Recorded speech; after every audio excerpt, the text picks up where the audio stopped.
शेख हसीना वो हैं जिनकी कुछ दिन पहले तक बांग्लादेश की सियासत में तूती बोला करती थी। शेख हसीना अपने ही देश में कट्टरपंथियों के निशाने पर रहीं। अब वो न तो बांग्लादेश की प्रधानमंत्री हैं और न ही उनकी पार्टी की अंतरिम सरकार में कोई भूमिका है।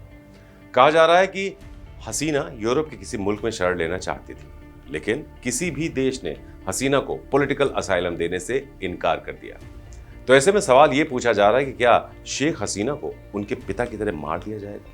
ऐसा हम क्यों कह रहे हैं, ये हम आपको आगे बताएंगे। तो कहा यह जाता है कि इतिहास कई बार खुद को दोहराता है, यानी पास्ट में जो हुआ है वो फ्यूचर में भी हो सकता है। आरक्षण को लेकर हुए आंदोलन की वजह से पहले शेख हसीना को प्रधानमंत्री पद से इस्तीफा देना पड़ा और फिर अपना देश छोड़कर भागना पड़ा। शेख हसीना फिलहाल भारत में। शेख हसीना उम्मीद लगाए बैठी थी कि उनको किसी न किसी देश में तो शरण मिल ही जाएगी, लेकिन जिन देशों से हसीना को उम्मीद थी उनके दरवाजे हसीना के लिए अब बंद नजर आ रहे हैं। हसीना ने सबसे पहले अमेरिका का रुख किया राजनीतिक शरण के लिए, लेकिन उनको अमेरिका ने पनाह देने से मना कर दिया, जबकि अमेरिका में शेख हसीना का अपना बेटा रहता है। इसके बावजूद हसीना को अमेरिका ने एंट्री देने से मना कर दिया। कहा जा रहा है कि अमेरिका के इनकार के बाद हसीना ने ब्रिटेन में राजनीतिक शरण पाने की कोशिश की, लेकिन ब्रिटेन ने भी पनाह देने से इनकार कर दिया। ब्रिटेन की ना के बाद हसीना ने राजनीतिक शरण के लिए रूस से संपर्क किया। शेख हसीना के रूस से अच्छे ताल्लुकात हैं, लेकिन रूस में हसीना के साथ कई समस्याएं हैं, क्योंकि उनका बेटा अमेरिका में रहता है और रिश्तेदार इंग्लैंड से लेकर फिनलैंड तक रहते हैं।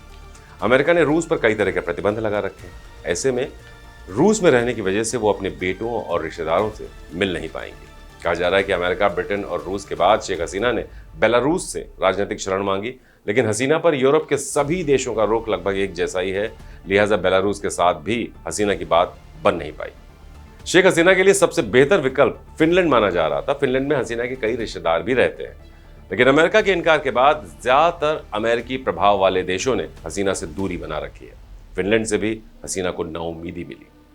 माना जा रहा है कि अमेरिका, ब्रिटेन, रूस, बेलारूस और फिनलैंड जैसे देशों के इनकार से शेख हसीना के लिए मुश्किलें बढ़ सकती हैं। भले ही भारत अभी उनका ठिकाना है, लेकिन वो ज्यादा दिनों तक भारत में रह नहीं सकती। ये बात वो भी अच्छी तरह से जानती हैं। ऐसे में क्या हसीना अपने मुल्क बांग्लादेश वापस लौटेंगी?